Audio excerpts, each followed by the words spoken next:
Portland, Oregon, December 4:47 in the morning, and Marcus Webb already knew this day would cost him something.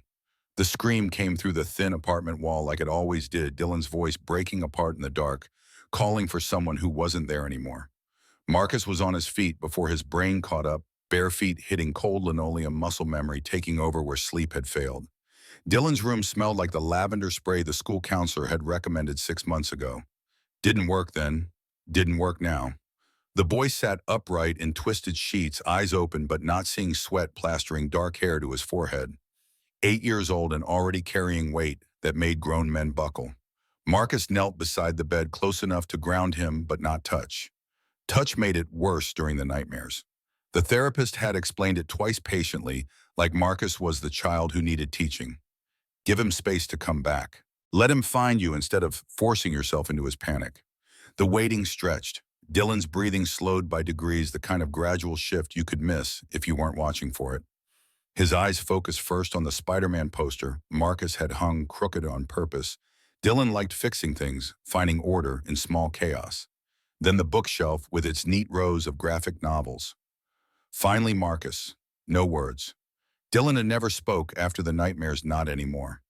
The selective mutism had started 2 years ago as occasional silence evolved into something that swallowed more of him each month. At school, he was a ghost.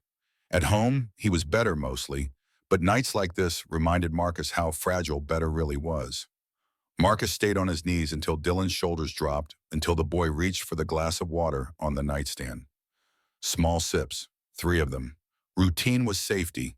When Dylan lay back down, Marcus stood.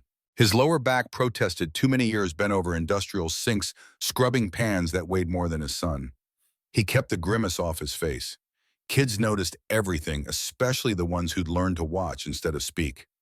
Back in his own room, Marcus knew sleep was done for the night. 4:53. The coffee maker gurgled to life in the kitchen while he pulled on yesterday's jeans from the floor. Laundry was Saturday's problem. Today was Thursday. He still had 2 days to pretend he had his life together. The apartment was small enough that he could see Dylan's door from the kitchen counter. It stayed closed. Marcus poured coffee into the mug Dylan had made in art therapy, lopsided, glazed in colors that didn't quite match perfect.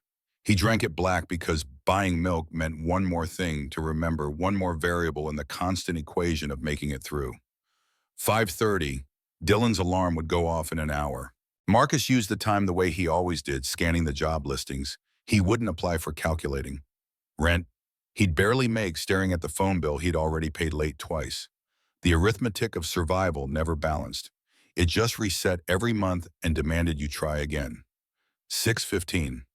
Dylan emerged from his room in the school uniform Marcus had washed Tuesday night, hung to dry because the dryer had died in September, and replacing it meant choosing between that and Dylan's therapy copays. The uniform was wrinkled. Marcus told himself it didn't matter. Teachers understood. They had to understand. Breakfast was cereal and silence. Dylan ate methodically, 7 bites, paused 7 more. Patterns helped. Structure was armor against a world that made no sense. Marcus was pouring his second cup when he noticed the notebook on the counter. Dylan's journal, the one the therapist made him keep, said it would help process feelings he couldn't voice. Marcus shouldn't read it. He knew that. Privacy mattered even for 8-year-olds, especially for kids learning to trust again after a mother walked out calling them too much work, not enough reward. But the notebook was open. Dylan had left it that way, maybe on purpose, maybe asking for something he couldn't say out loud. Marcus read the last entry.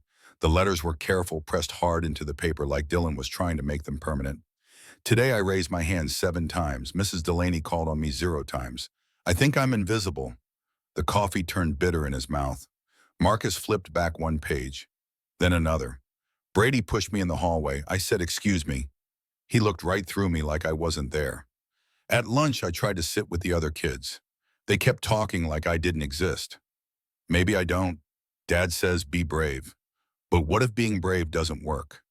The notebook shook in Marcus's hands. Not from anger, though there was plenty of that. From recognition. From the sick certainty that his kid was disappearing in real time, and every adult in that school was letting it happen. He looked up. Dylan was watching him spoon halfway to his mouth, eyes carrying a question he didn't have words for. Marcus set the notebook down, walked around the counter. Knelt so they were eye level because that mattered, because kids needed to know you saw them as people, not projects. His throat was tight. The words came anyway, pushed through by something that felt like desperation and love in equal measure. Dylan, look at me. When people make you invisible, it's not because you don't matter. It's because they're too cowardly to see you. And I'm making you a promise right now. If I ever see someone being made invisible, I won't stay quiet. I'll stand up. Not because it's easy, but because it's right. Dylan's eyes filled. He didn't cry, just blinked hard and fast, like he was trying to push everything back down where it wouldn't hurt so much. Marcus kept going, the promise building momentum like a train that couldn't stop once it started moving. I need you to make the same promise. When you see someone being ignored, someone being treated like they don't exist, you remember this moment. You remember that being brave isn't about not being scared. It's about doing what's right even when you are. Dylan nodded, once, definite, then reached for his backpack, routine reclaiming the space emotion had tried to fill. Marcus watched him go through the motions, check for homework, zip the front pocket, adjust the straps he'd worn loose since last week. The school bus came at 7:15. Marcus walked Dylan to the stop 3 blocks down. Same as always, except this morning he was hyper-aware of everything, the way Dylan's shoulders hunched against cold. He barely seemed to notice the careful space he kept between himself and the other kids, waiting the absolute silence where there should have been the chaos of children being children. When the bus pulled away, Marcus stood on the corner longer than necessary. The promise he'd made Dylan sat in his chest like a stone, heavy and immovable. He'd meant every word. He just had no idea how much it would cost him. By 2 o'clock, Marcus was at the Meridian, filling in for a dishwasher who'd called in sick. Again. Third time this month, but Marcus didn't complain. Extra shifts meant extra money, and arguing about reliability would require him to forget his own attendance record from 6 years ago, when Dylan was 2, and Jennifer had just walked out, and Marcus had barely managed to show up to his own life, let alone a job. The Meridian was the kind of restaurant Marcus would never eat at. Crystal chandeliers that probably cost more than his annual salary. White tablecloths that got replaced after every seating. A wine list thicker than Dylan's homework folder. The kitchen alone was bigger than his apartment, all stainless steel, and controlled chaos stations for garde-manger and saucier and pastry that might as well have been foreign countries for how much he understood their borders. His station was the pit. 3 deep sinks, commercial dishwasher that ran so hot the steam made breathing difficult, and an endless stream of plates and pans and glassware that needed to be spotless. Not clean. Spotless. This was the kind of place where a water spot meant starting over. Marcus had been at it 90 minutes when the kitchen door swung open and Robert Ashford's voice cut through the usual din of tickets printing and orders being called. Everyone, front of house, now! And the sous chef, Callum Brennan, Irish-American temper, like a blade perfectionist to the point of cruelty, looked up from the salmon he was portioning, exchanged glances with the line cooks. Nobody moved. Robert's face was pale under the fluorescent lights, skin stretched tight over bones that seemed sharper than they had this morning. 4 years sober, and it still showed in the tension he carried, the way stress lived in his jaw. I said now. They assembled in the narrow hallway between kitchen and dining room servers in pressed uniforms, cooks in whites that wouldn't stay white much longer. Marcus still in his dishwashing apron, with Tyler embroidered on it because the last guy had quit and nobody had bothered getting Marcus his own yet. Didn't matter. He wasn't supposed to be visible anyway. Robert waited until everyone was there. Sienna Barrett stood near the front, 28, senior server, blonde hair, pulled back in a knot so tight it looked painful. Her hands were shaking. Marcus noticed because Sienna never shook. She was steel in heels, the kind of server who could handle a table of drunk hedge fund managers hitting on her while still remembering who ordered their steak medium rare. She's coming back tonight. The hallway went cold. Someone behind Marcus swore under their breath. Sienna pressed her lips together until they disappeared. Robert continued, each word dropping like a stone into still water. Sterling reserved table 12. 7 p.m. corporate called me directly. Said we will provide our usual excellent service. That's not a request. That's an order. Marcus had no idea who Sterling was. He caught fragments of whispers, pieces of a story he'd missed while his head was in the sink. Callum was the first to speak, his accent thick, the way it got when he was angry. You can't be serious. You can't ask us to serve that woman. Not after what she did. Not at that table. I'm not asking. James died, Robert. He's dead. Because of her. The name landed different than the others. James. Past tense. Marcus's stomach tightened. Robert's voice cracked on the edges, carefully controlled emotion bleeding through. You think I don't know that. You think I don't see him every time I walk past that table. But Sterling Hospitality owns 40% of this restaurant. They can shut us down tomorrow if they want. They've made it very clear we serve her or we close. Sienna found her voice smaller than Marcus had ever heard it. I can't. Robert, I can't. I was there. I heard what she said to him. I watched his face when... I know. 2 weeks later, he was dead. 2 weeks. The hallway was packed, but somehow the space around Sienna had expanded, everyone giving her room like trauma was contagious. Robert looked at her with something close to grief. I can't make you do this, Sienna. I won't. But I'm asking everyone else, someone has to serve table 12 tonight. Someone has to do this job. Marcus understood then the shape of it at least. Some woman named Sterling had done something to someone named James. Something bad enough that 6 months later, the entire staff was still carrying it. Callum's hands were fists. She humiliated him, in front of investors, in front of the entire dining room. Called him incompetent. Told him she'd make sure everyone in the industry knew it. The deal fell apart. $40 million gone. The media picked it up. His reputation was destroyed. Robert's voice was barely audible. And 14 days later, James Novak hung himself in his apartment, left a note that said he couldn't come back from what she'd done to him. The silence that followed wasn't empty. It was full of the weight of a man's death, the guilt of everyone who'd survived him, the terrible knowledge that they were being asked to serve the person responsible. Marcus thought about Dylan's journal, about invisible people and the ones who made them that way, about promises that felt impossible to keep. Robert was still talking words Marcus only half heard because he was busy processing the rest. Sterling Hospitality, partnership agreements, corporate pressure, a manager who'd lost his last job to alcoholism and couldn't afford to lose this one. I need volunteers. Anyone willing to serve table 12 tonight? No hands went up. Sienna was crying now, quiet tears that didn't stop her from standing perfectly still. Callum looked like he wanted to put his fist through a wall. The other servers found fascinating things to stare at on the floor. Marcus understood that too. This was survival math. Everyone here needed this job the way Marcus did needed the paycheck and the insurance and the routine that kept chaos at bay. But some prices were too high even for survival. Robert's shoulders sagged. All right, I'll figure something out. Get back to work. The group dispersed like smoke, everyone moving fast to be somewhere else, anywhere else. Marcus returned to his station. Scrubbed pans that were already clean, trying to process what he'd just learned. A woman was coming to dinner. A woman who'd destroyed someone 6 months ago. A woman so powerful the restaurant had to serve her or close. And nobody was willing to go near her. Marcus thought about Dylan waiting for him at home.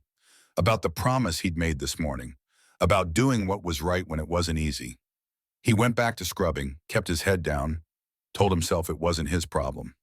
4 o'clock and Victoria Sterling sat in a conference room 30 floors above Portland, listening to her CFO explain why they'd exceeded quarterly projections by 18%.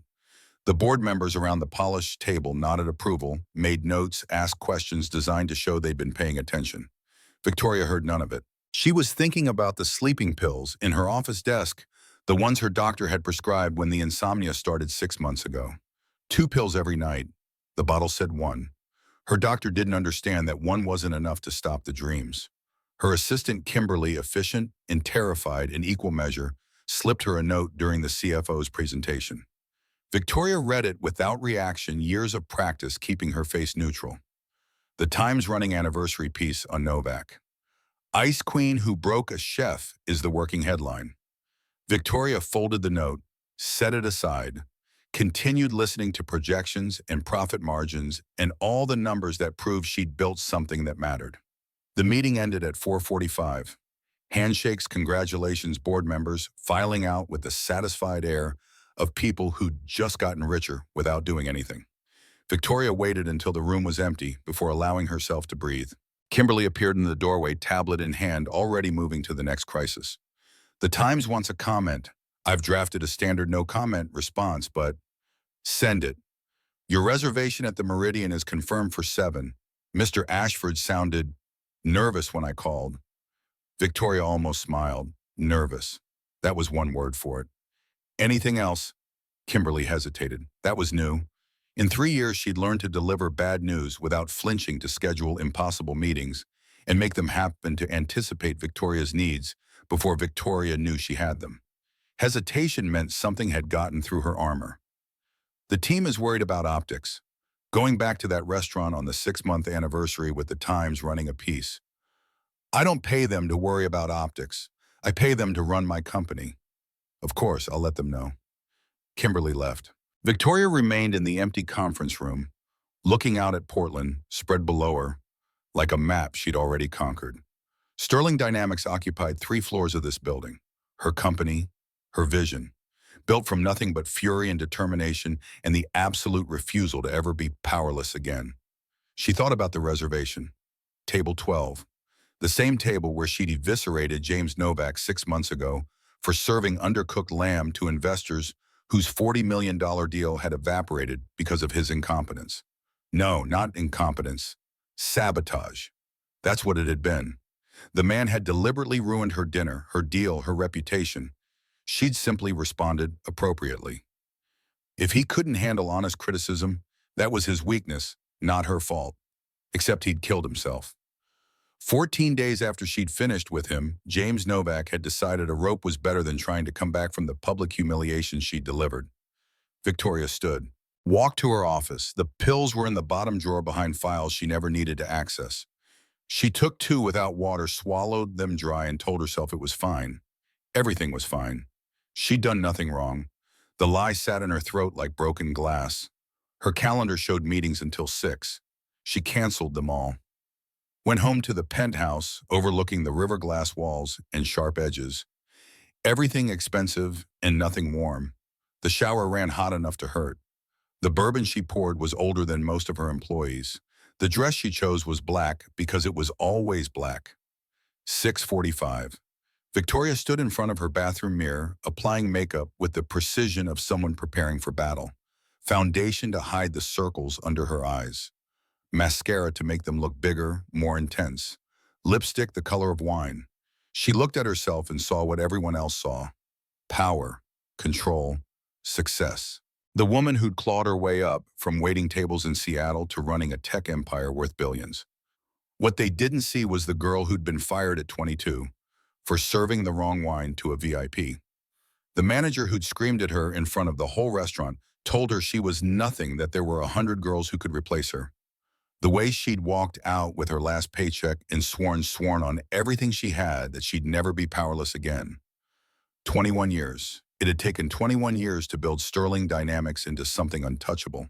To make herself into someone who could destroy careers with a word, close restaurants, with a phone call, demand excellence, and actually receive it. Except sometimes excellence looked like a man hanging from a beam in his apartment, leaving a note that mentioned her name. Victoria picked up her phone. Put it down, picked it up again. The reservation was in 15 minutes. She could cancel. She could stay home. She could admit that going back to the Meridian was petty revenge, a power play to prove they hadn't broken her, that she could walk into any room and own it. She could admit she was scared. No, fear was for people who had something to lose. Victoria had already lost everything that mattered. Everything else was just business. She drove herself in. The Tesla declined. The valet walked through the Meridian's entrance at exactly 7 o'clock. The hostess, Young knew, clearly hadn't been briefed, started to smile before recognizing who was standing in front of her. The smile died. Color drained from her face. Ms. Sterling, of course, right this way. The dining room fell quiet as Victoria crossed it. Not silent, but quieter, the kind of hush that spreads when predators enter the territory. Heads turned. Conversations stuttered. Someone dropped silverware. Robert Ashford materialized beside the hostess, intercepting before they reached any of the tables. His smile was professional. His eyes were terrified. Ms. Sterling, welcome back. Your table is ready. Table 12, by the window. Far enough from other diners that conversations wouldn't carry close enough that everyone could see exactly who was sitting there. Victoria sat. Robert placed a menu in front of her with hands that shook just slightly. She didn't acknowledge it, didn't acknowledge him. Simply folded her hands on the table and waited. Robert returned to the kitchen. Victoria could imagine the scene back there, servers drawing straws, arguing. Maybe flat out refusing. She'd seen it before. Fear was predictable. 5 minutes passed. Other tables received their servers. Water glasses were filled. Bread baskets appeared. Victoria's table remained untouched, an island of deliberate neglect in an ocean of service. 10 minutes. A couple 3 tables over received their appetizers. The sommelier made his rounds, carefully avoiding her section. 15 minutes. Victoria sat perfectly still, watching the theater unfold. This was psychological warfare dressed as hospitality, and everyone in the room knew it. They were making her wait, making her feel what it was like to be invisible. The irony wasn't lost on her. She'd built an empire on being seen, on being impossible to ignore. And now these people, these servers and cooks and managers who made in a year what she spent on shoes, thought they could erase her through collective silence. She should leave, walk out, destroy this place with a phone call, and never think about it again. But leaving would mean they'd won, would mean James Novak's ghost had more power than her present-day empire, would mean admitting that she felt guilty, that she'd done something wrong, that a man's death was somehow her fault. Victoria stayed in her chair, waited, let them have their moment of defiance, and thought about a journal entry she'd never read in an apartment she'd never visit, written by an 8-year-old boy who understood exactly what invisibility cost. Back in the kitchen, Marcus watched through the service window as Robert returned from seating Victoria Sterling. The manager's face had gone from pale to gray stress, carving new lines around his eyes. Robert gathered the servers near the expo station. I need someone. Anyone. She's been sitting there 15 minutes. Sienna was shaking her head before he finished speaking. I can't, Robert. I physically cannot walk over there. You saw what she did to James. You were here. I know. Do you? Because James was my friend. He taught me how to break down a duck. He covered my shifts when my mom was sick. And that woman destroyed him for one mistake. Another server, Marcus, didn't know his name, mid-40s, been here longer than anyone, spoke up. It wasn't even that big a mistake. The lamb was slightly underdone. He would have fixed it. She didn't give him a chance. Robert's voice cracked. I understand, I do, but someone has to serve her. If we refuse service, corporate will fire me and shut this place down. Everyone loses their job, everyone. Silence. Marcus scrubbed a pan he'd already cleaned twice, listening to people calculate the cost of their conscience. Callum emerged from the walk-in cooler, arms full of lamb racks. I won't cook for her. I'll keep the kitchen running, but I'm not putting food on her plate. Callum. James was Sue when I started. He gave me my shot. I owe him more than I owe corporate. Robert looked around the kitchen at people studiously avoiding his gaze. Marcus recognized the expression. It was the same one his son wore when he knew something was wrong but didn't have words to fix it. The manager's shoulders sagged. He pulled out his phone, probably to call corporate, to explain that his entire staff had mutinied and there was nothing he could do. Marcus thought about Dylan's journal, about promises made in kitchens at dawn, about standing up when standing up meant losing everything. He dried his hands on his apron, pulled it off, found a clean server's jacket hanging on a hook by the office, someone's spare, too big in the shoulders but clean enough. Sienna saw him first. Marcus, what are you doing? He didn't answer. Didn't trust his voice not to shake. Just put on the jacket, straightened the collar, and pushed through the doors into the dining room. The walk to table 12 felt longer than it was. His shoes squeaked on the polished floor. Other diners glanced up, then away, sensing something was about to happen, but uncertain what. Victoria Sterling sat with her back straight, hands folded, face completely neutral. She looked like money and power wrapped in black fabric, the kind of woman who could buy and sell this restaurant without checking her bank balance. She looked alone. Marcus picked up the menu that had been left at her table and set it down in front of her. His hands didn't shake. That surprised him. Good evening. I apologize for the wait. I'll be taking care of you tonight. Victoria's eyes met his. Sharp, cold, the kind of gaze that had probably reduced boardrooms to silence. Marcus didn't flinch. He'd been stared down by Dylan's mother while she explained why leaving was easier than staying. A stranger's disapproval barely registered. Victoria studied him, took in the ill-fitting jacket, the name tag that said Tyler, the calluses on his hands that marked him as kitchen staff, not front of house. "Do you know who I am?" Her voice was quiet, controlled, expecting the answer to matter. Marcus met her eyes. "I know you're a customer who's been waiting. That's all I need to know." Something flickered across her face. Surprise, maybe, or suspicion. It disappeared before Marcus could be sure. "You're not a server." "Not usually, but tonight I am." "Why, Tom?" The question felt like a test. Marcus thought about several answers: because someone had to, because Robert needed help, because it was just a call and jobs needed doing. What came out was simpler, more true. Because everyone deserves to be seen. Victoria leaned back in her chair, reassessing. Marcus could see the calculation happening behind her eyes, the evaluation of threat level and angle of attack. She was used to people who bent. He could tell because she was waiting for him to bend. He just stood there, waiting for her to order. "I'd like to move to that table." She pointed across the dining room to a table by the far wall. Quieter, more isolated, a power move disguised as preference. Marcus nodded once. "Of course." He pulled out her chair. She stood smoothed, her jacket, walked to the new table with the kind of confidence that came from never doubting you'd be obeyed. Marcus followed, pulled out the new chair, placed the menu down again. "Would you like water?" While you decide yes, he left, returned with water in a crystal glass, ice cubes precisely measured. Set it down without flourish. Victoria had already decided on a new test. "The salmon, I want it prepared differently from the menu."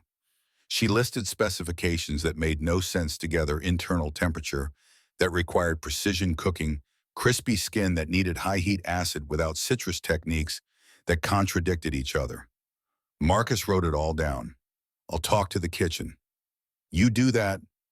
Back through the doors into the chaos of dinner service. Callum was plating steaks, his movements sharp and efficient, controlled fury channeled into perfect sears. Marcus approached carefully. Callum's temper was legendary. Asking him to cook for Victoria Sterling was asking him to betray a dead friend. "She wants the salmon, special prep." He read off the specifications. Callum's knife stopped mid-cut. "That's impossible." "I know. She's testing you, seeing when you'll break." Marcus thought about Dylan at school, raising his hand 7 times and being ignored 7 times. About bravery that didn't work, but mattered anyway. "Then let's not break." 63 degrees internal sous vide. Torch the skin after. Vinegar powder for acid instead of citrus.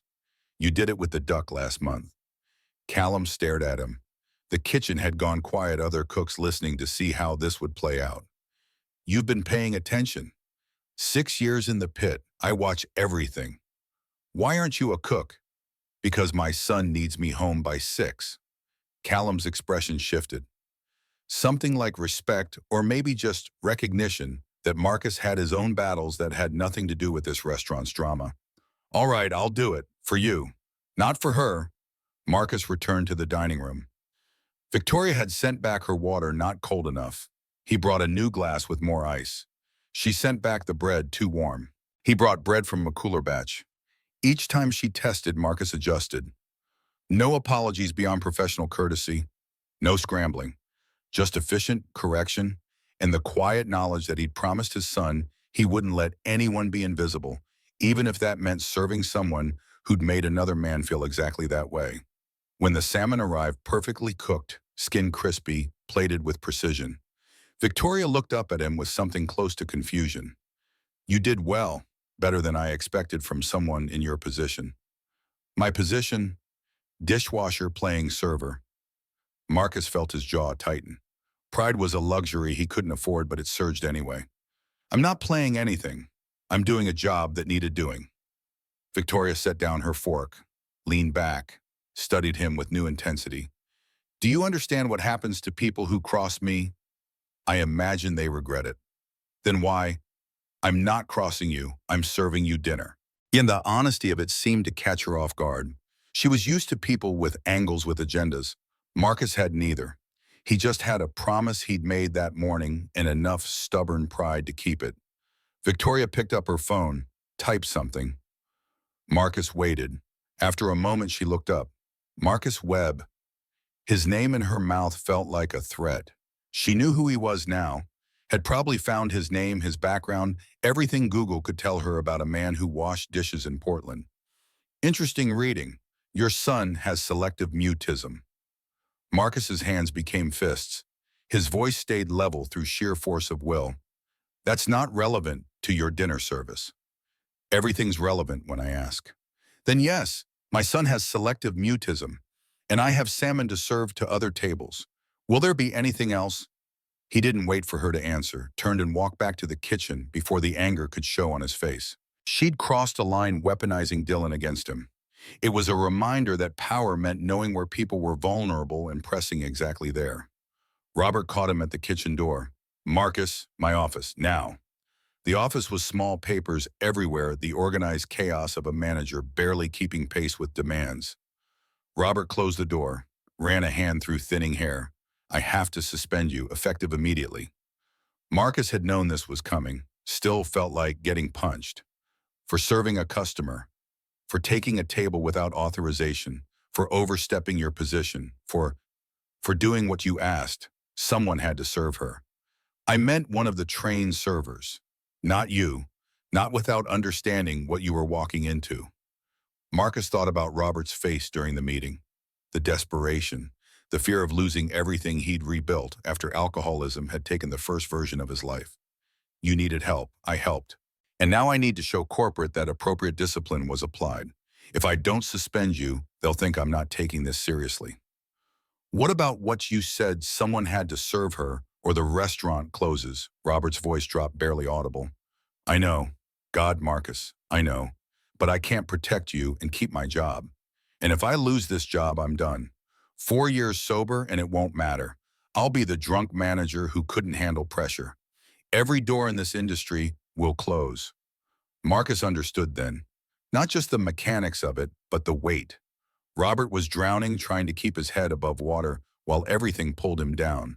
Choosing Marcus was choosing himself, his sobriety, his future. It was survival math, and Marcus had been doing that math long enough to recognize it. How long? 2 weeks, unpaid.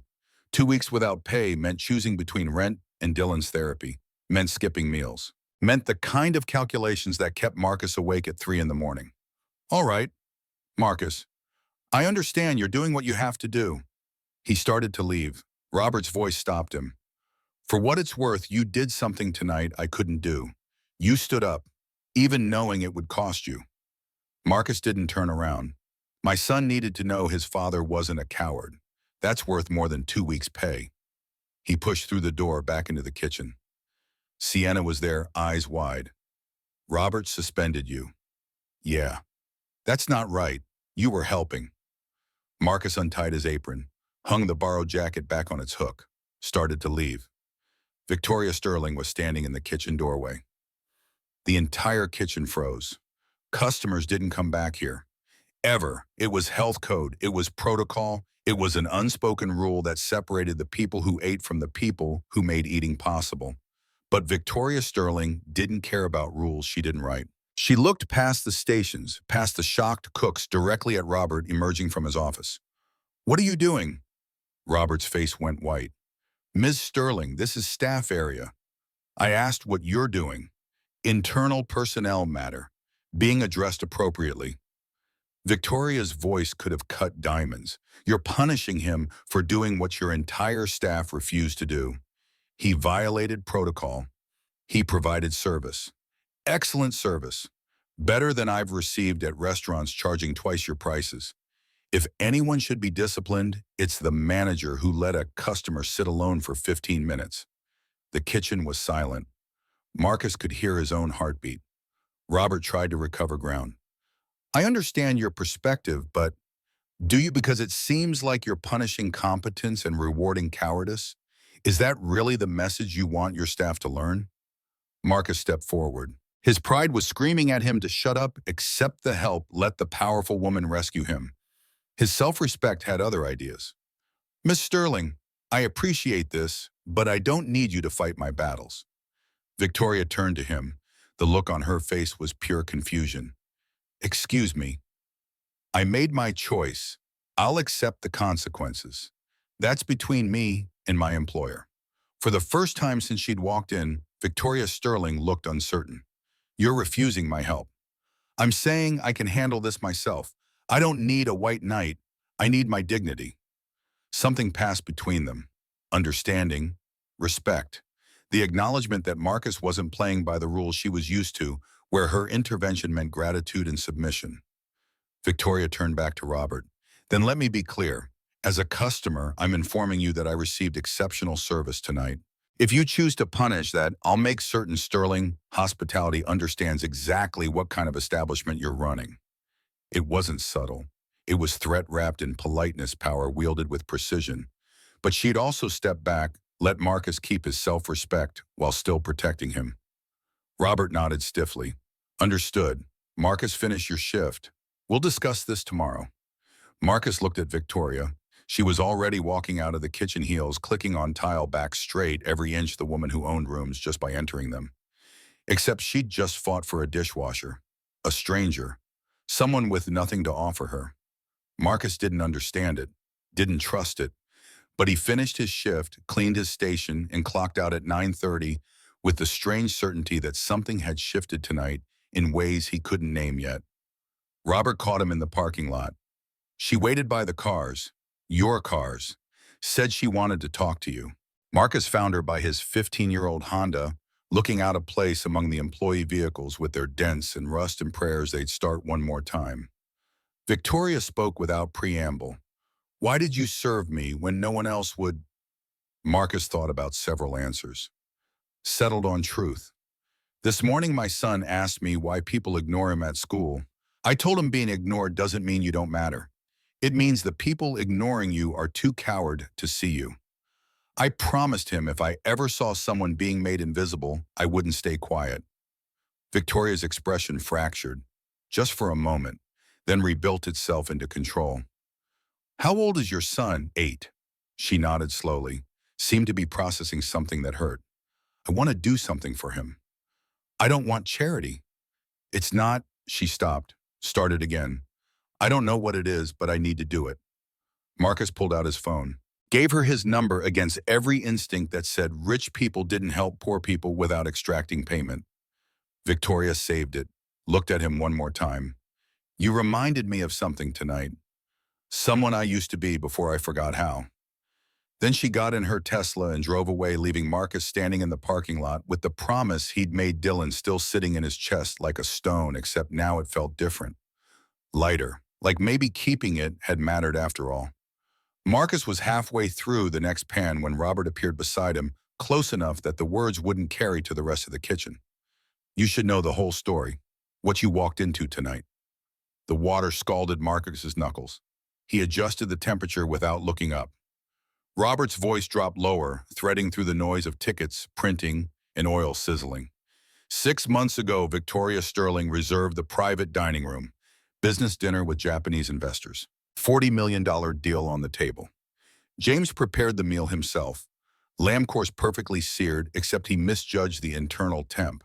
Came out at 138 instead of 145. 7 degrees. Barely noticeable. Marcus scrubbed harder. She noticed. Called James out from the kitchen in front of everyone. Told him his cooking was amateur. That she'd seen homeless people with better instincts. That she'd personally ensure everyone in the industry knew his name for all the wrong reasons. The pan clattered against the sink edge. The investors walked out. Deal collapsed. Local media picked it up. Tech billionaire humiliates chef over undercooked lamb. James became a punchline. His phone stopped ringing. Suppliers started asking for payment up front. 2 weeks later, building maintenance found him hanging in his apartment. Notes said he couldn't survive what she'd done to his reputation. Marcus set down the pan, turned off the water. The silence between them felt heavier than the words. You're telling me this now. You needed to understand what happened at that table, what she's capable of. Marcus thought about the woman who'd defended him 20 minutes ago. Tried to reconcile that with someone who'd destroyed a man over 7 degrees of temperature. She doesn't seem Guilty, remorseful. She's not. To her, James was incompetent. She demanded excellence and he failed. Everything after that was his choice, his weakness. She won't take responsibility for what her words did. Robert's hands shook slightly. 4 years sober, and the stress still manifested physically. Corporate made it clear we serve her or we close. But I couldn't force anyone to do it. You volunteered without knowing any of this. I should have stopped you. Why didn't you? Robert looked at him directly then, and Marcus saw the exhaustion beneath the manager's professional mask. Because I was drowning, and you threw me a rope. I took it, even though I knew it might pull you under too. Marcus picked up the next pan. Robert walked away.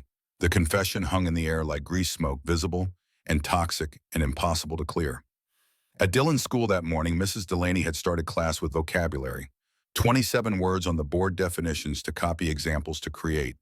Standard third-grade material designed to build language skills in students who hadn't yet learned that sometimes words didn't matter as much as being heard. Dylan sat in the third row, second seat from the window. His notebook was open to a fresh page pencil, ready body angled slightly forward in the posture of someone prepared to participate. Mrs. Delaney called on Travis for the first word. Resilience. Travis stumbled through the definition, got close enough that she moved on. Dylan's hand went up for the second word. Perseverance. Mrs. Delaney's eyes passed over him like he was furniture, landed on Emma 2 rows back. Third word. Dylan's hand up again, higher this time. Mrs. Delaney called on Bradley. Fourth word. Dylan stretched his arm until his shoulder ached. Mrs. Delaney called on Sophia. By the seventh word, Dylan stopped raising his hand, started drawing small circles in the margin of his notebook, instead each one slightly darker than the last. Lunch was worse. The cafeteria smelled like industrial pizza and cleaning solution. Dylan carried his tray to a table where 3 boys from his class were arguing about which superhero would win in a fight. He set his tray down at the empty end, not intruding, just existing in adjacent space. Iron Man has the tech advantage, but Thor's literally a god. Dylan opened his mouth, closed it, tried again. Captain America beat both of them in Civil War. The boys continued their debate without pause, as if Dylan had said nothing, as if he'd made no sound at all. He might as well have been speaking a language they couldn't hear. He ate his pizza in silence, threw away half of it because his stomach had knotted too tight to accept more. The counselor, Ms. Brennan, young enough to still believe in quick fixes, pulled Dylan aside after lunch. Your teacher is concerned. You're not participating in class. Dylan looked at his shoes. New at the start of the school year, already scuffed beyond recognition. You need to engage more. Raise your hand. Share your ideas. The other students won't know you're there if you don't speak up. Dylan wanted to scream that he'd raised his hand 7 times, that he'd tried to join the lunch conversation, that he was speaking up and nobody was listening. But the words stuck in his throat the way they always did when adults asked questions they didn't really want answered. Ms. Brennan patted his shoulder. Just try harder, okay? Put yourself out there. Dylan nodded, went back to class, pulled out his journal during independent reading time, and wrote with enough pressure that the pen nearly tore through the paper. Maybe if I'm quiet enough, I'll completely disappear. Then it won't hurt anymore. Marcus brought the replacement water glass, colder this time, ice cubes precise, and set it at Victoria's new table without comment. She was reading something on her phone posture, radiating the kind of focus that came from years of making every second productive. She looked up, tested the water with one finger against the glass. Better. Marcus nodded, started to leave. Wait. He stopped. Victoria set down her phone with deliberate care. I've changed my mind about the salmon. I want it prepared exactly as I specified earlier, but add one more requirement. The plating should be asymmetrical, off-center, nothing balanced. Marcus wrote it down.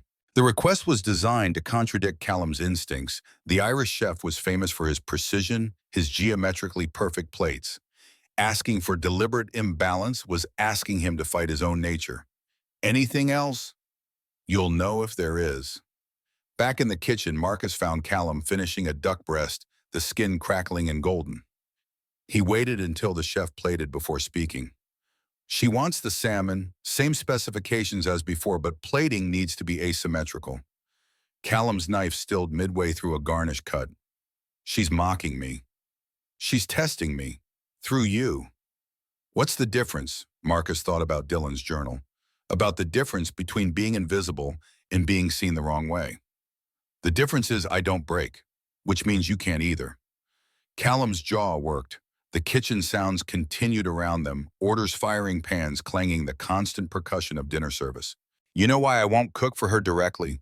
Why I'm only doing this for you? James was my mentor. When I came here fresh off a failed stint in New York, ego destroyed, and rent 3 months overdue, he gave me a job. Taught me how to break down proteins properly. Covered for me when I showed up hungover. When he died, I couldn't even go to the funeral. Couldn't face his sister knowing I'd been here in this kitchen the night Victoria Sterling decided her deal mattered more than his dignity. Callum picked up the salmon. Started the precise work of sous vide preparation, vacuum seal water, bath temperature calibrated to the degree. But you stood up tonight when nobody else would. You served her like she was just another customer. That took guts or stupidity, haven't decided which yet. Maybe both. Yeah, maybe. 30 minutes later, the salmon emerged perfect. 63 degrees internal skin torched to crackling vinegar powder providing acid without citrus. Callum plated it with intentional asymmetry. The fish angled across white porcelain garnish, scattered like deliberate chaos. Marcus carried it to table 12, set it down without flourish. Victoria cut into the salmon, chewed slowly. Her expression revealed nothing. You did well, better than I expected from someone in your position. The words felt designed to sting. Marcus kept his face neutral. My position? Dishwasher playing server. Heat flared in Marcus's chest. 6 years of scrubbing other people's messes, watching servers make twice his wage for half his hours, being treated as interchangeable labor by management that barely knew his name. And now this woman, this stranger who'd driven a man to suicide, was reducing him to his job title like it defined his worth. I'm not playing anything. I'm doing work that needed doing. Victoria's eyes sharpened. She was enjoying this, he realized. The friction. Most people probably fell over themselves to please her. Do you understand what happens to people who cross me? Marcus thought about James Novak, about the difference between crossing someone and refusing to bow. I imagine they regret it, but I'm not crossing you. I'm serving you dinner. The honesty seemed to surprise her. Victoria set down her fork, leaned back, reassessed. What's your name? It's on the tag, Marcus. Marcus what? Does it matter? Her voice hardened. Everything matters when I ask. Pride surged against caution. Marcus felt his spine straighten, his jaw set. He'd spent years swallowing disrespect because bills needed paying and Dylan needed stability. But something about this woman's assumption that her questions deserved answers, that her curiosity gave her rights to his privacy, scraped against the part of him that remembered being more than just someone who washed dishes. Webb? Marcus Webb. Victoria pulled out her phone, typed quickly. Marcus watched her face change as she found whatever she was looking for. The calculation in her eyes shifted from assessment to something more complicated. Interesting. Says here you fought the school district for your son's educational accommodations. Selective mutism diagnosis. You represented yourself because you couldn't afford a lawyer. Marcus's hands became fists. The anger he'd kept controlled ignited fully. That has nothing to do with your dinner. Everything's connected when you're trying to understand someone. You don't need to understand me. You need to eat your salmon. He turned before she could respond, walked back to the kitchen with his pulse hammering in his ears and the knowledge that she'd just weaponized his son against him, found the most vulnerable part of his life and pressed exactly there to see what would happen. Victoria watched Marcus retreat through the kitchen doors. She should have felt satisfied she'd found his pressure point, established dominance, reminded him who held power in this interaction. Instead, she felt something uncomfortably close to shame. Her phone still showed the article. Local father fights for son's educational rights. The photo showed Marcus outside the school district offices, Dylan beside him, looking small and scared. The article detailed his months-long battle to get an IEP, approved how he'd studied special education law in the public library, how he'd presented his case to the board with documentation, proving Dylan needed support beyond what the overcrowded classroom could provide. Victoria scrolled further, found Dylan's face in a different photo school picture day, forced smile that didn't reach his eyes, the look of a child who'd learned early that the world was not kind to people who needed extra help. Something cold settled in her chest. Dylan was 8. The same age Victoria had been when her mother left when she'd stopped speaking for 6 months, when her father had been too busy working double shifts to notice his daughter was disappearing inside herself. She'd fixed it alone, decided that being perfect was safer than being vulnerable, became the best student, the most driven employee, the most ruthless executive. Built armor so thick that nothing could hurt her again, except she'd become the thing that had hurt her, the person who looked at struggle and called it weakness, who saw someone failing and decided they deserved their failure. Victoria set down her phone. The salmon was perfectly cooked. She had no appetite for it. Robert's office was barely organized chaos. Filing cabinets, overflowing schedules tacked to every available wall surface, the desk buried under invoices and vendor contracts. Marcus stood in the doorway while Robert sat with his head in his hands. "I have to suspend you. Effective immediately." The words landed with the weight of inevitability. Marcus had known this was coming from the moment Victoria had defended him. For serving a customer. Robert looked up. His face was haggard. For taking a table without authorization. For overstepping your position. For making me look incompetent in front of a woman who owns 40% of this restaurant. You asked for someone to serve her. I asked for a trained server, not someone from the pit who'd never worked front of house. Not, Robert stopped, started again. Corporate called while you were out there. Victoria's assistant informed them about the delay in service, about the staff refusing to serve her. They're sending someone tomorrow to investigate whether this restaurant is being run properly. Marcus understood then. Robert wasn't protecting the restaurant. He was protecting himself. So you're throwing me under the bus. I'm showing corporate that appropriate discipline was applied, that I took the situation seriously, that this establishment has standards. Standards that include letting a paying customer sit unserved for 15 minutes. Robert's voice broke on the edges. You think I wanted this? You think I'm proud of sacrificing you to save my own job? I think you're doing what you have to do, same as everyone else. Robert stood, walked to the small window that overlooked the parking lot. His reflection in the glass showed a man who'd aged a decade in 6 months. 4 years ago, I was sleeping in my car, lost my GM position at a steakhouse in Seattle because I showed up drunk 3 days in a row, lost my apartment because I spent rent money on whiskey, lost my wife because she couldn't watch me destroy myself anymore. AA meetings and 90 days in rehab and a year of working food trucks before anyone would give me another shot. Marcus stayed silent. This job is everything. It's proof I'm not that person anymore. Proof I can handle pressure without reaching for a bottle. If I lose this, I'm done. Not just in Portland, everywhere. Word spreads. The manager who couldn't control his staff, the drunk who relapsed under stress. Every door closes. Robert turned from the window. I know what it's like to be invisible, to walk into rooms and watch people decide you're not worth seeing because they've already written you off as a failure. You stood up tonight for someone being ignored. I'm asking you to understand why I can't do the same for you. Marcus thought about Dylan's journal, about promises that cost more than expected. How long? 2 weeks, unpaid. 2 weeks meant the rent would be late, meant skipping Dylan's next therapy session, meant choosing between electricity and groceries and hoping he chose right. Okay, Marcus, you're doing what you need to survive. I get it. He started to leave. Robert's voice stopped him. What you did tonight, serving her when nobody else would, that took courage, I don't have anymore. I want you to know I see that, even if I can't protect you from the consequences. Marcus nodded, didn't trust his voice not to break if he spoke. He pushed through the door back into the kitchen. Sienna was waiting, her eyes still red from earlier tears. Robert suspended you. Yeah, that's wrong. You were helping. You did what he asked. He did what corporate required. Can't blame him for choosing survival. Marcus started untying his apron. His shift was technically over anyway. Victoria Sterling walked through the kitchen door. The violation of space was immediate and total. Customers never came back here. It was health code, it was protocol, it was the unspoken boundary between the people who consumed and the people who created. But Victoria moved through the kitchen like she owned it, which Marcus supposed she partially did. She ignored the gaping cooks, ignored Callum's murderous glare, walked directly to Robert, who'd emerged from his office, looking like he might faint.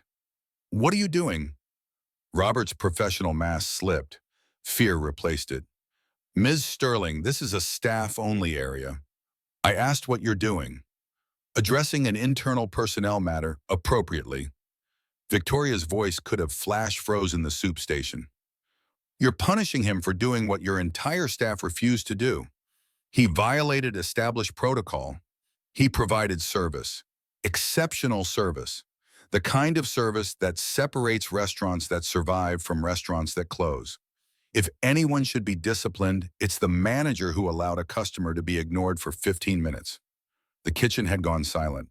Every cook, every prep worker, every person who had spent the evening pretending this wasn't happening, now had front row seats to Victoria Sterling defending a dishwasher against their manager. Robert tried to salvage the situation. "I understand your perspective, but company policy says provide excellent customer service." That's exactly what he did. "Are you seriously going to punish that?" Marcus stepped forward. Pride overrode survival instinct. "Ms. Sterling, I appreciate this, but I don't need you to fight my battles." Victoria turned. The confusion on her face was genuine. "Excuse me. I made my choice knowing there would be consequences. I'll accept them. This is between me and my employer. I don't need someone to rescue me."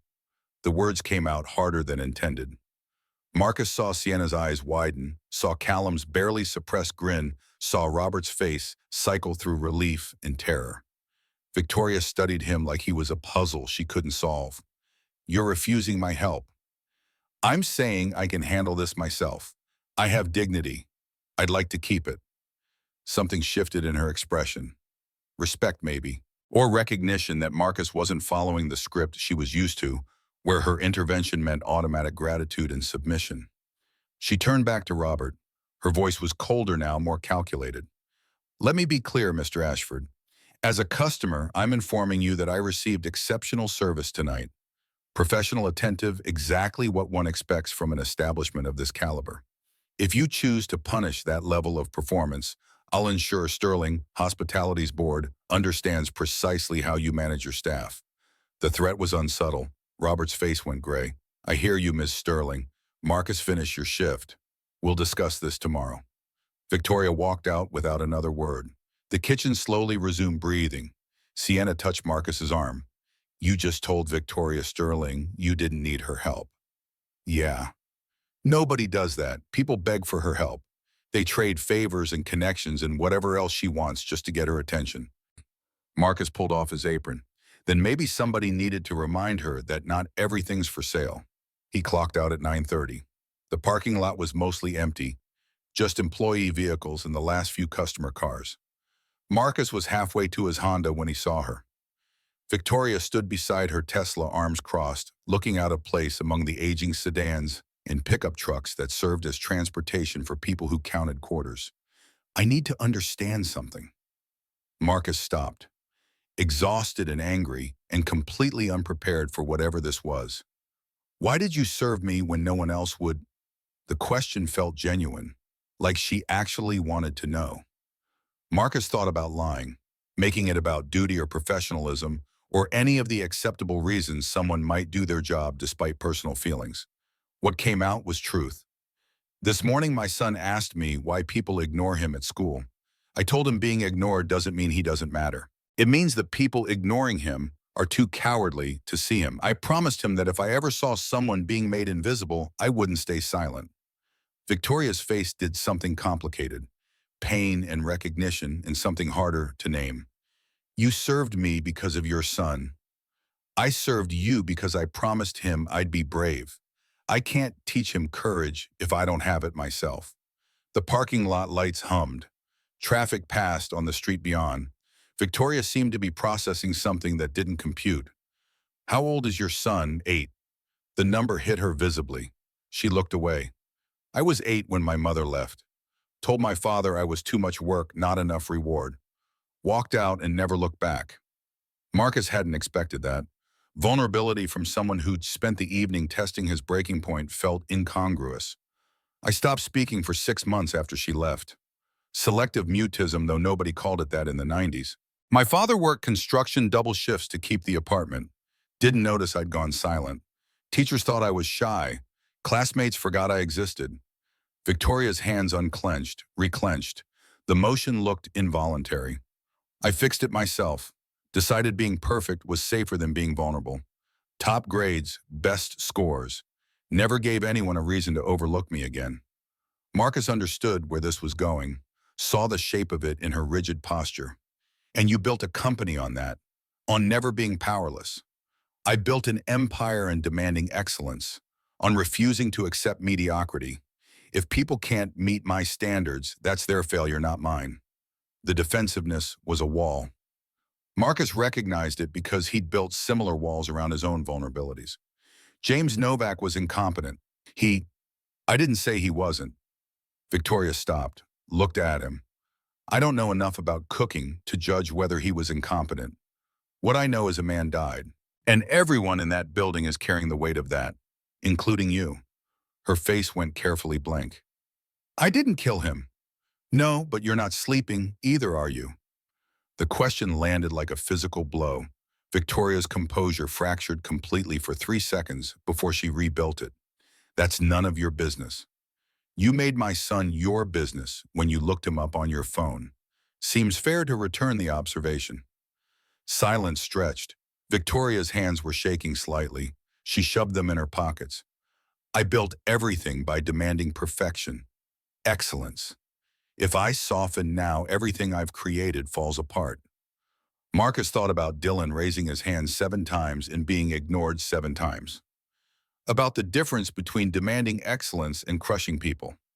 There's a difference between demanding excellence and destroying people who fail to meet it. My son's teacher demands excellence. She just forgets to see him while she's doing it. Victoria's voice dropped to barely audible. How do you do it? Serve someone everyone hates. I didn't serve someone everyone hates. I served someone everyone's afraid of. There's a difference. She looked up sharply. What difference? Hate means they know you. Fear means they don't. Everyone in that restaurant is afraid of you because they don't understand you. They just know you have power and you've used it to hurt people.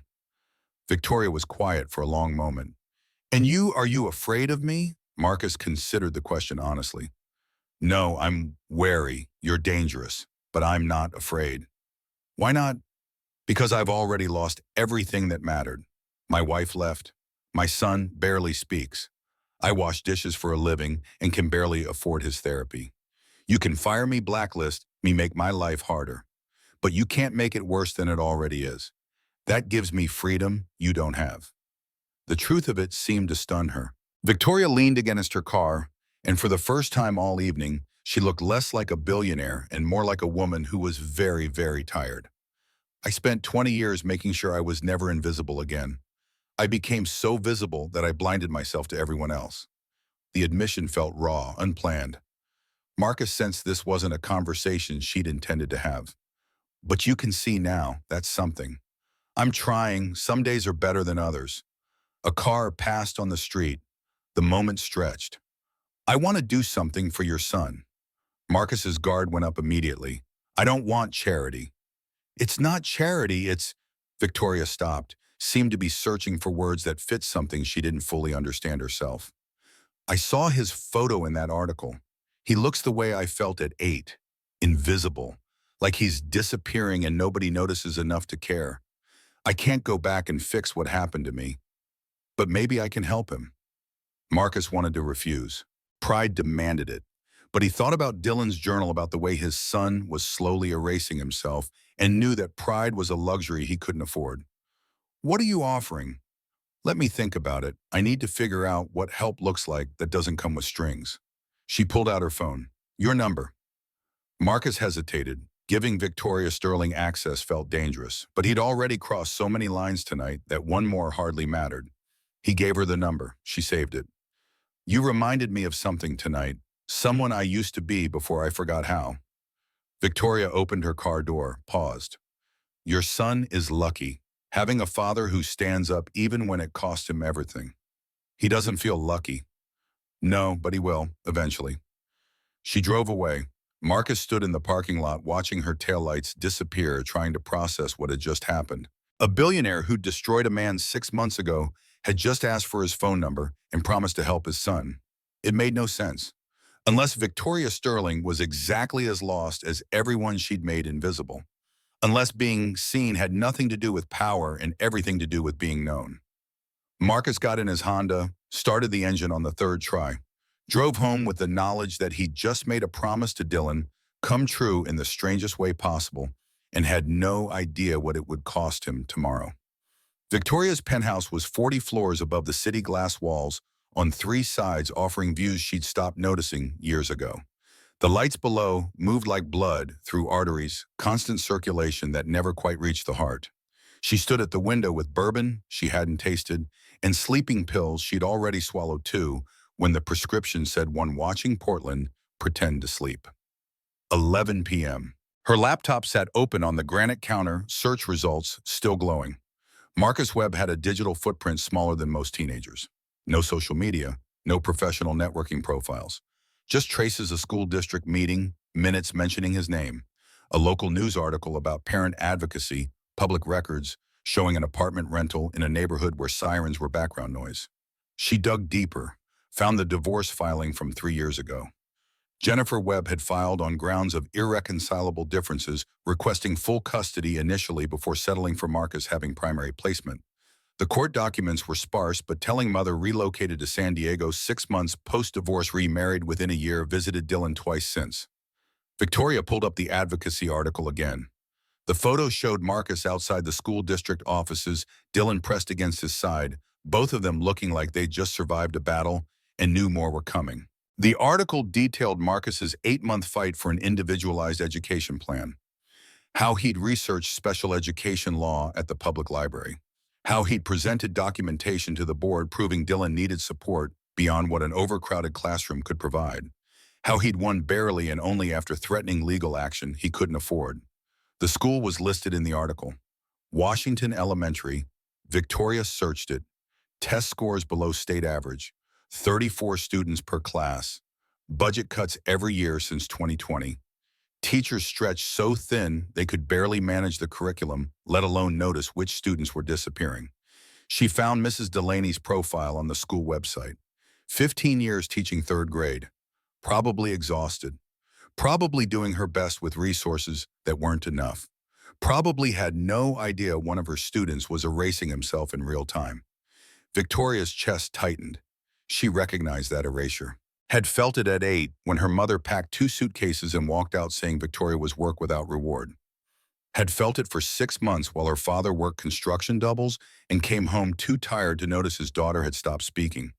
Had felt it at school when teachers marked her absent even when she was sitting right there. She'd fixed it by becoming unforgettable. Top grades, perfect scores, achievements that made invisibility impossible. And somewhere in that transformation from wounded child to armored adult, she'd forgotten what it cost to be seen the wrong way, as threat, as weapon, as someone whose attention meant danger. Her phone buzzed. Email from her assistant. The Times piece would run tomorrow morning. Victoria clicked through to the draft they'd been sent. The headline was exactly what Kimberly had warned. The ice queen who broke a chef 6 months after James Novak's death, Victoria Sterling returns to the scene. The article was thorough. Quoted former employees calling her demanding, ruthless, impossible to satisfy. Detailed the incident, Victoria's public evisceration of Novak over undercooked lamb, the investors who walked the deal that collapsed the media attention that followed.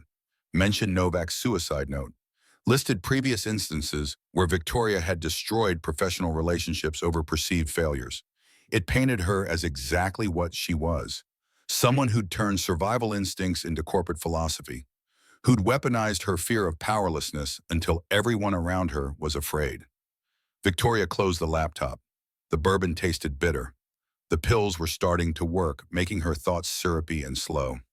She should sleep, should let the medication do its job and deal with it tomorrow when it arrived. Instead, she thought about Marcus Webb standing in a parking lot saying he wasn't afraid of her because he'd already lost everything, about the freedom that came from having nothing left to take, about how she'd spent 20 years accumulating power to prevent loss, and he'd spent 6 years accepting loss to protect what mattered. She didn't understand it, but she wanted to. The Meridian looked different in afternoon light, less elegant, more exposed. Victoria walked through the entrance at 2 p.m. wearing business casual instead of her usual armor. The hostess, different from last night, older, smiled professionally until recognition dawned. Ms. Sterling, we weren't expecting. I need to speak with Marcus Webb. Is he working today? The hostess's smile went uncertain. I believe he's on suspension. Let me get Mr. Ashford. Robert appeared within 30 seconds, moving fast enough to suggest he'd been watching the door. His professional mask was firmly in place, but Victoria saw the calculation behind it, trying to determine if this was attack or something else. Ms. Sterling, how can I help you? I need Marcus Webb's contact information. Robert's expression flickered. Surprise, concern, the reflexive wariness of someone who'd learned that powerful people asking questions meant trouble. I'm not sure I can provide employee information without. Then get him here. Call him. Tell him I want to speak with him. He's suspended. I can't ask him to come in on. Victoria pulled out her phone, started typing. Would you prefer I call Sterling Hospitality's regional director and explain why I'm being stonewalled? Robert's jaw tightened. He pulled out his own phone, made the call while Victoria waited, watching the dining room staff set up for dinner service, everyone moving with the choreographed precision of people who knew their jobs depended on not making mistakes. 15 minutes later, Marcus walked through the kitchen door. He was wearing jeans and a flannel shirt, civilian clothes that made him look younger and more tired. His eyes found Victoria immediately. You asked for me. I have a proposal. Is there somewhere private we can talk? Robert gestured toward his office. Marcus followed Victoria inside, and she noticed how he kept the door partially open.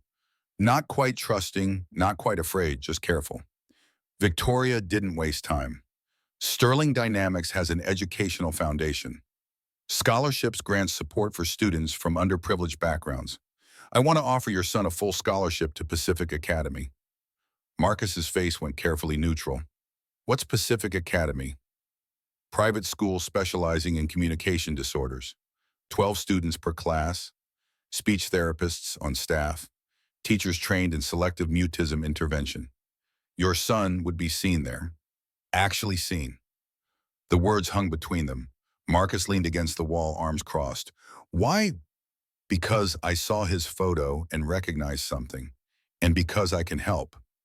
People don't help for free. What do you want? Victoria had expected the suspicion, had prepared an answer. I want you to work for Sterling Dynamics. Hospitality consultant. Better pay than you're making here. Normal hours health insurance that actually covers therapy. Doing what? Teaching my executives what you understand about service, about seeing people instead of resources, about the difference between demanding excellence and destroying morale. Marcus was quiet. Victoria could see him processing, looking for the trap. The scholarship. How much does it cost? $30,000 annually, fully covered. Books, materials, therapy sessions.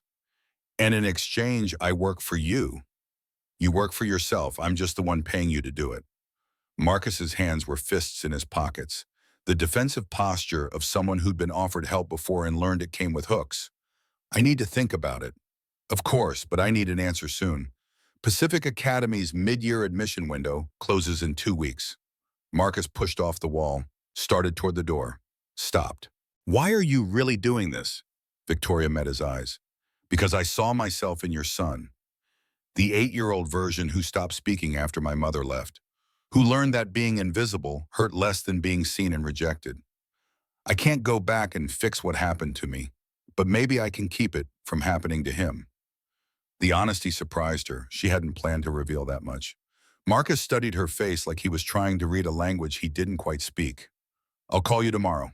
He left. Victoria remained in Robert's cramped office, wondering why helping felt more terrifying than destroying ever had. The call came at 6 p.m. Victoria was in her home office reviewing acquisition proposals when Marcus's number appeared. I have conditions. No greeting, straight to business. Victoria appreciated that. I'm listening. The scholarship goes to Dylan and one other student from his school. You don't choose who. The teacher selects based on need. Two kids get out, not just mine. Victoria hadn't expected that. Most people grabbed help when offered and didn't look back. That doubles the pay them. I know. If you're not willing, I'll find another way to help Dylan myself. The stubbornness in his voice was pure steel. Victoria found herself smiling. What else? The job. I don't want to just consult. I want to build something. A training program that hires people from backgrounds like mine, people without degrees, people who've been dishwashers and line cooks and servers, and creates actual career pathways. Not charity, real jobs with advancement. That's not what I offered. Then I don't accept. I won't be your token success story while everyone else stays invisible. Victoria leaned back in her chair. 20 years of negotiations, and Marcus Webb was the first person to counter her initial offer with demands that made his help contingent on helping others. You realize you're bargaining from a position of weakness. I'm bargaining from a position of knowing what I can live with. Money without dignity isn't worth having. She thought about that, about the empire she'd built trading dignity for power, about whether accumulating both was possible. Deal. 2 scholarships, training program with your specifications. You start Monday. Silence on the other end. Then, you're serious. I don't make offers I'm not prepared to follow through on. What about Robert? I'm still suspended from the Meridian. You don't work there anymore. You work for me. I'll handle Robert. More silence. Victoria waited. My son. He's going to have questions about why some stranger is suddenly helping us. Tell him the truth, that his father stood up for someone being made invisible, and it reminded me that seeing people matters. He might not understand that. He will, eventually. Marcus exhaled. It sounded like surrender and relief mixed together. Monday, I'll be there. The call ended. Victoria sat in her office as dust turned Portland's skyline into silhouettes and thought about how strange it was that helping someone cost more effort than hurting them ever had. Pacific Academy occupied a converted house in northeast Portland, all hardwood floors and natural light, nothing like the institutional buildings Dylan was used to. Marcus held his hand walking up the steps for the first day, feeling Dylan's fingers squeezed tight enough to hurt. 3 months had passed since the phone call. 3 months of paperwork and meetings and Dylan's wide-eyed disbelief that he was leaving Washington Elementary.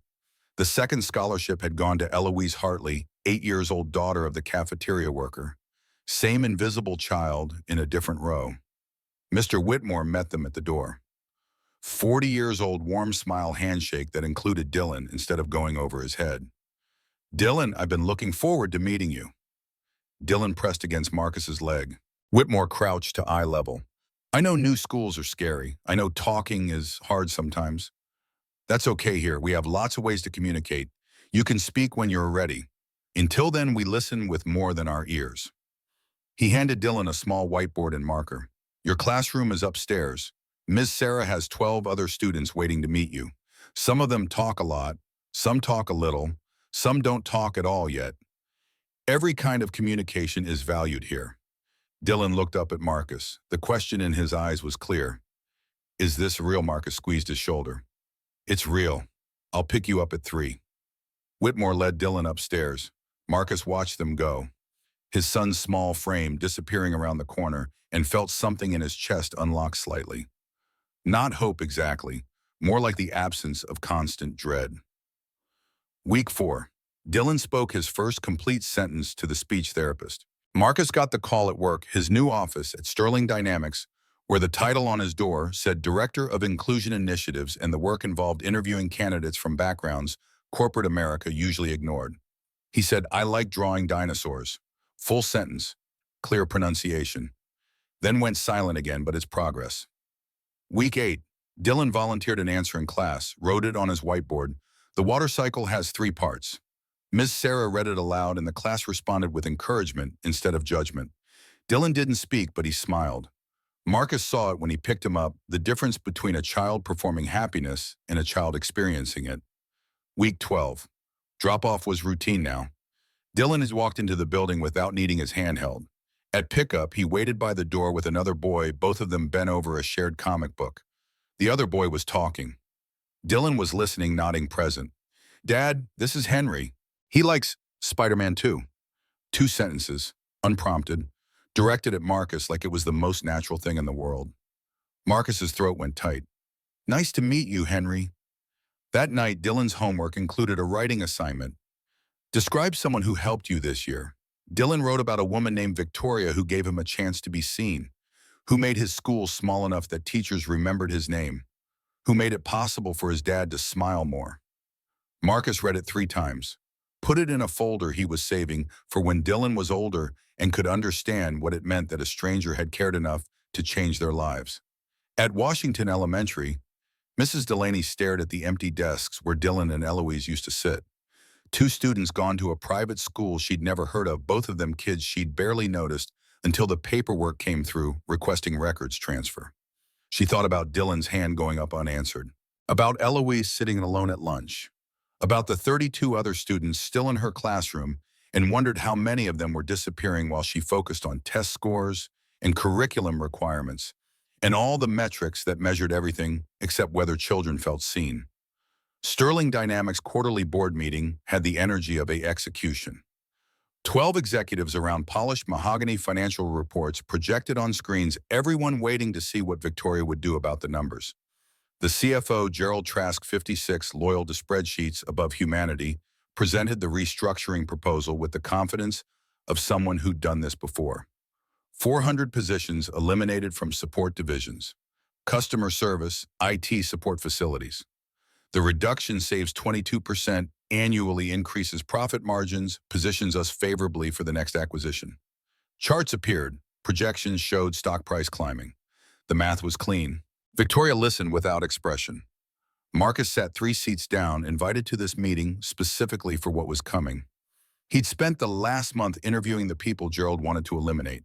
Knew their names, knew their stories, knew which ones were single parents and which ones were supporting elderly relatives and which ones had been with the company since before Victoria made her first billion.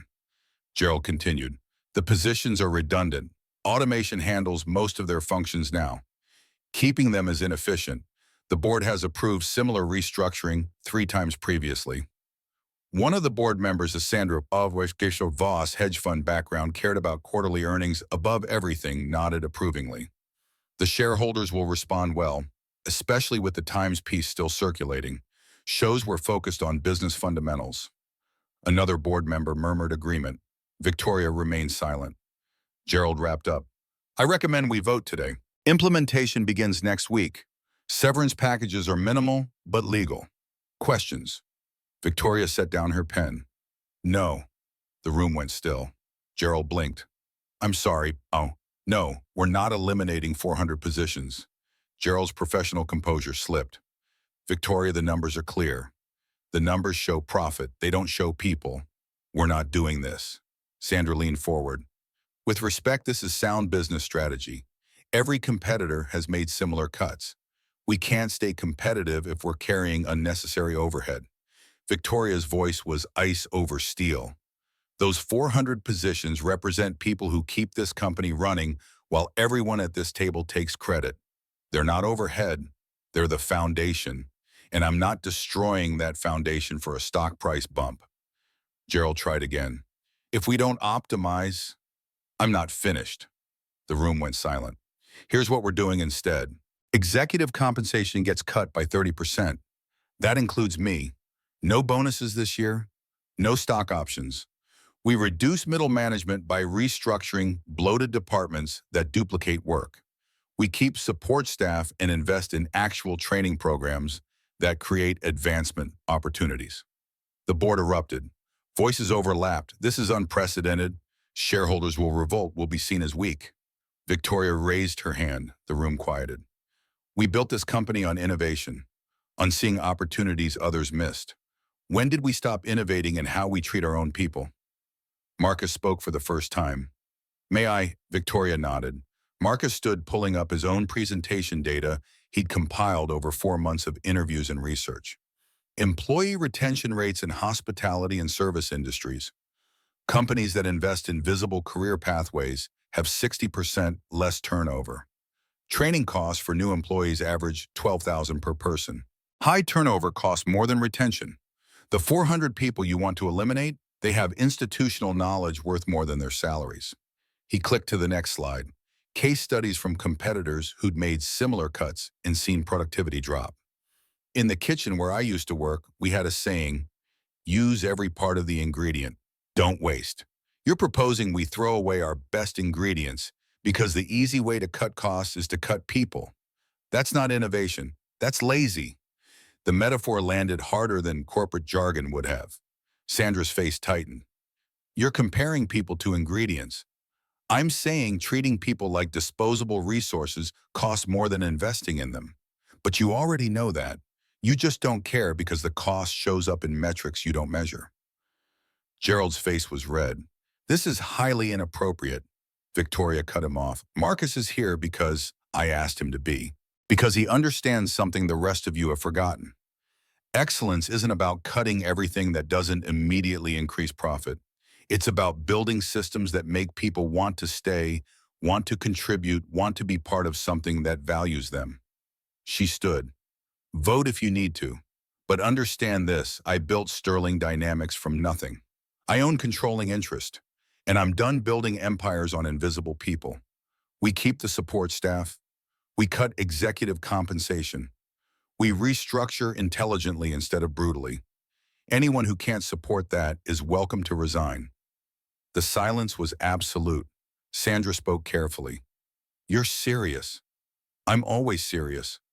The shareholders will see a company that prioritizes sustainable growth over short-term gains, that values institutional knowledge, that treats employees like assets worth developing instead of expenses worth eliminating.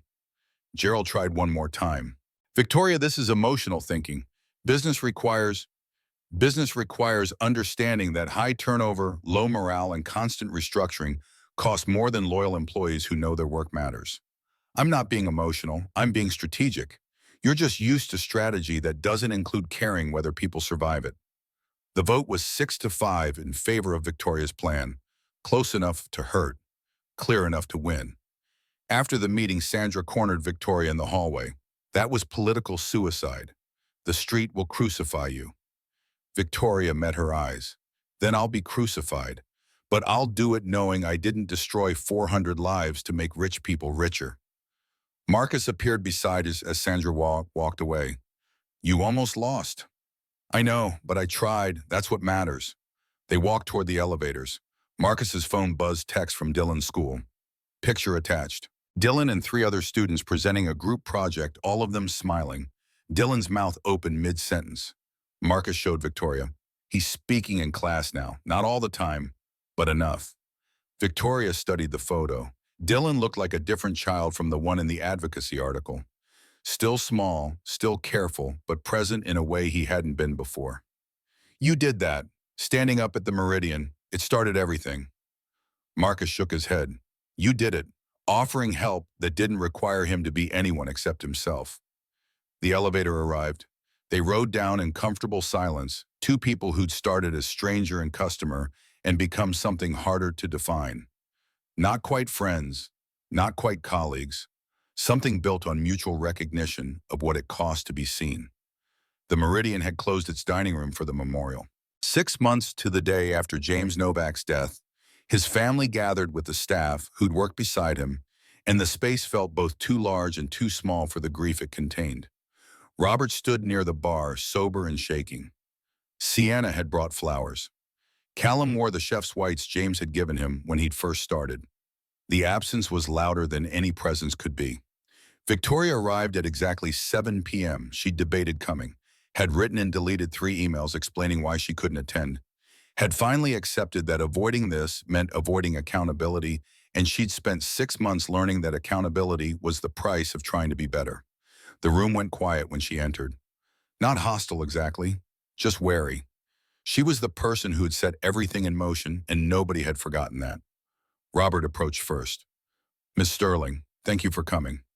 His voice was careful, professional, the voice of someone who'd practiced neutrality until it became reflex. Victoria nodded, looked past him to the table in the corner, where James's sister sat with his parents. Older couple faces carved with loss, the kind of grief that never quite faded. "May I speak?" Robert hesitated, looked toward James's sister, Amanda, 34, who'd been the one to find his body, and waited for permission that came as a slight nod. Victoria walked to the front of the room. No notes, no preparation, just truth she'd been carrying for 6 months. "I can't undo what happened. James Novak died, and my words were part of that story.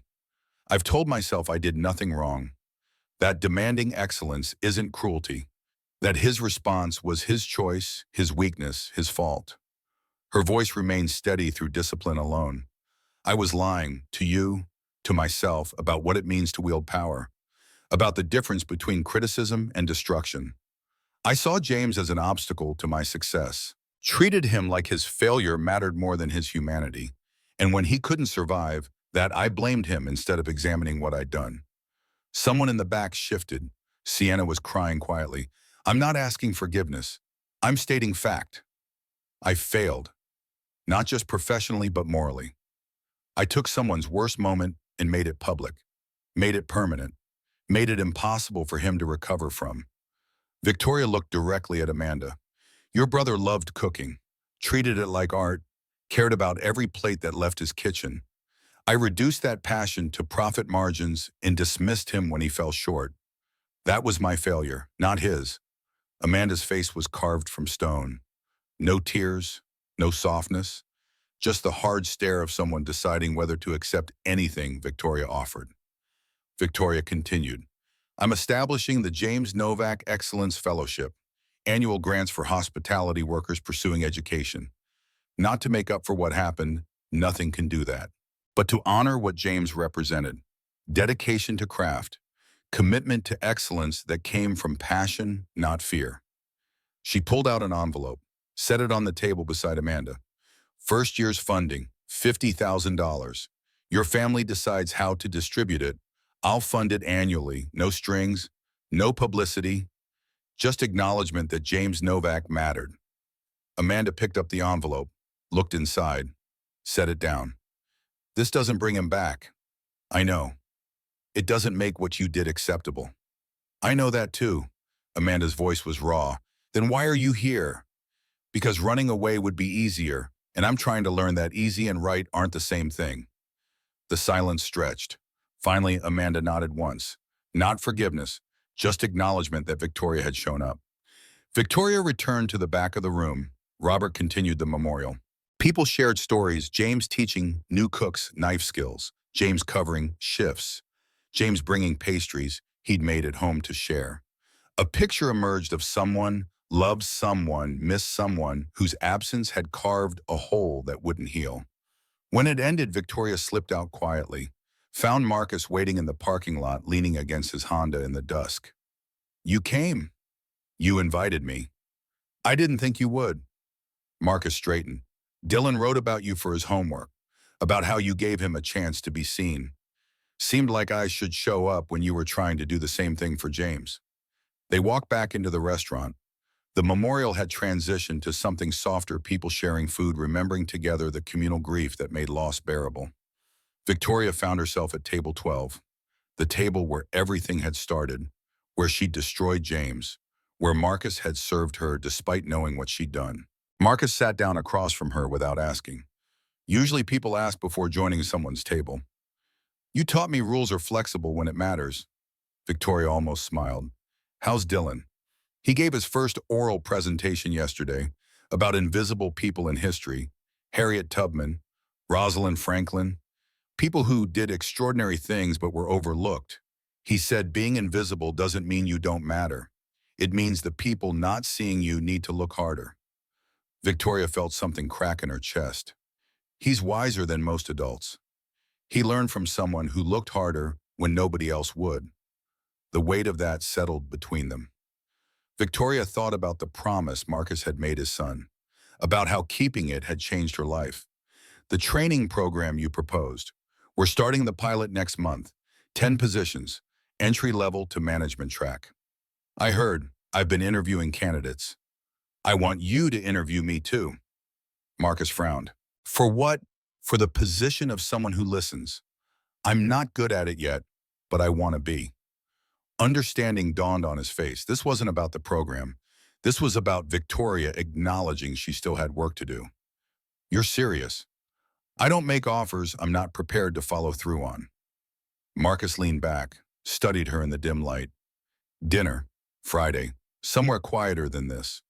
Victoria hadn't expected that. Felt something flutter nervously in her chest that she couldn't name. That's an invitation. It's a step, if you're interested. She thought about all the reasons to say no. The power imbalance, the history, the fact that she'd spent 6 months learning to be human again, and dating someone felt like advanced coursework she wasn't ready for. I'm interested. No business talk, no problem solving, just dinner. Two people getting to know each other without agendas. I don't know if I remember how to do that. Marcus stood, extended his hand to help her up. Then we'll figure it out together.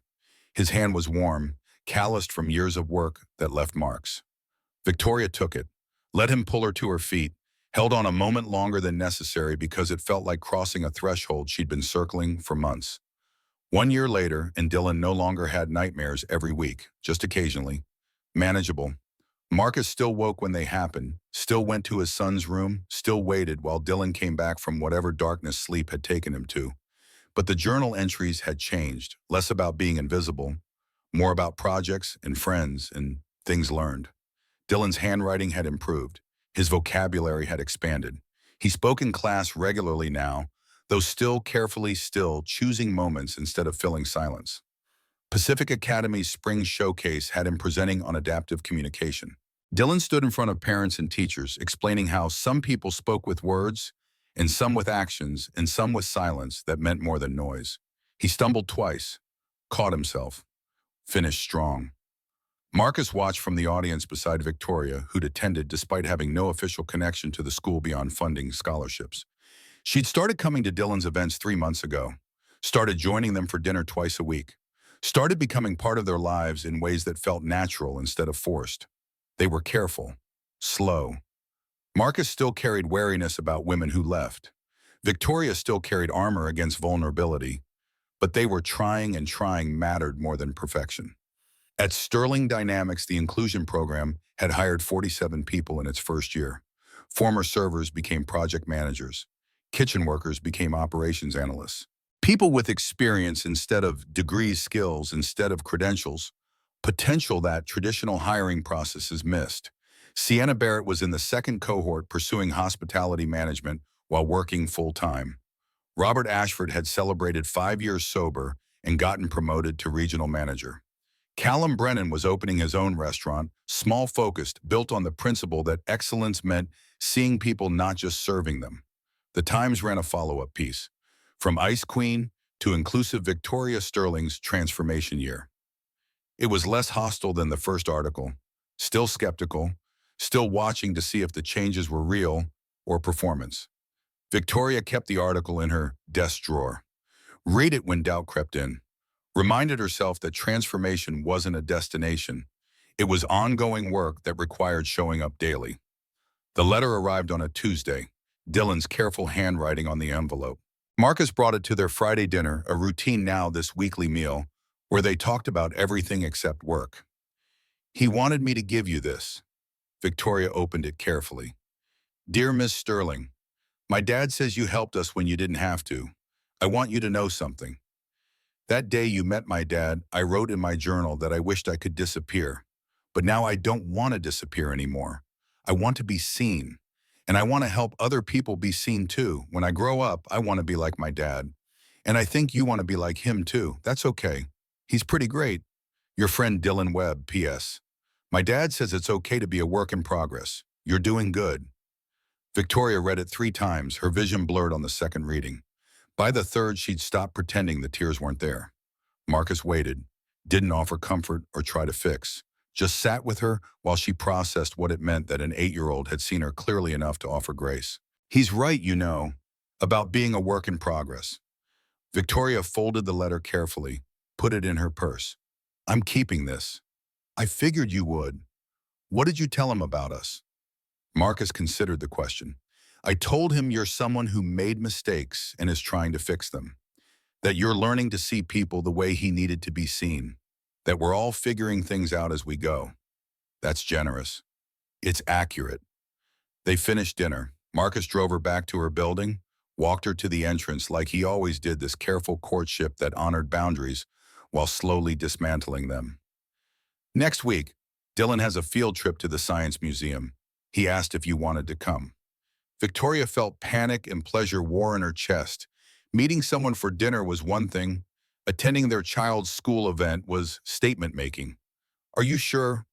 I'm sure. I'm tired of being careful. I'm sure you make me want to risk getting hurt again.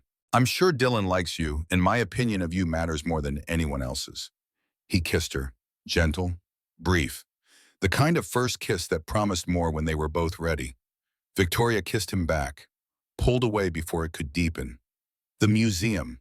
What time? 9 a.m. Saturday. Bring comfortable shoes. 8-year-olds walk faster than you'd think. She watched him drive away, rode the elevator to her penthouse. The glass walls reflected Portland's lights, and for the first time in years, the view felt less like isolation and more like perspective. Her laptop showed unread emails, board meeting agenda for Monday, acquisition proposal that needed review, the constant churn of business that never quite stopped. Victoria ignored it, took out Dylan's letter instead, read it again. You're doing good. Not perfect, not fixed, just good. Making progress. Trying. She thought about Table 12 at the Meridian, about how 6 months ago she'd sat there alone while everyone avoided her, and Marcus Webb had broken that silence by treating her like she was just another customer worth serving. About how that one act of seeing her, really seeing her, not the power or money or reputation, just the person underneath, had cracked something open that she'd spent 20 years sealing shut. Last week she'd had dinner at the Meridian again, sat at Table 12, ordered the salmon. The server new kid didn't know the history approached normally. No fear, no avoidance, just standard professional service. Victoria had left a 50% tip and felt lighter walking out than she had walking in. Progress wasn't linear. Some days she slipped back into old patterns, sharp words, impossible demands, the instinct to control everything because control meant safety. But Dylan's letter was a reminder that being a work in progress was enough, that trying mattered more than perfection, that the only way to become someone worth being was to keep showing up even when it was hard. She kept the letter in her briefcase. On days when board meetings felt like battles and shareholders questioned her decisions and old instincts whispered that caring was weakness, she read Dylan's words. You're doing good. It was enough to keep going, enough to keep trying, enough to believe that seeing people, really seeing them the way Marcus had seen her that night, was worth every risk it required. Portland's lights moved below her window, constant circulation, blood through arteries. Victoria stood watching and thought about a dishwasher who'd served her dinner when nobody else would, and an 8-year-old boy who'd learned from his father that being brave meant standing up even when it cost everything, and how both of them had taught her that power meant nothing if you couldn't see past it. She was still learning, still becoming, still discovering that the opposite of invisible wasn't powerful. It was present, it was being known, it was making space for others to exist fully without requiring them to diminish themselves. Victoria Sterling was a work in progress, and that finally was exactly what she needed to be.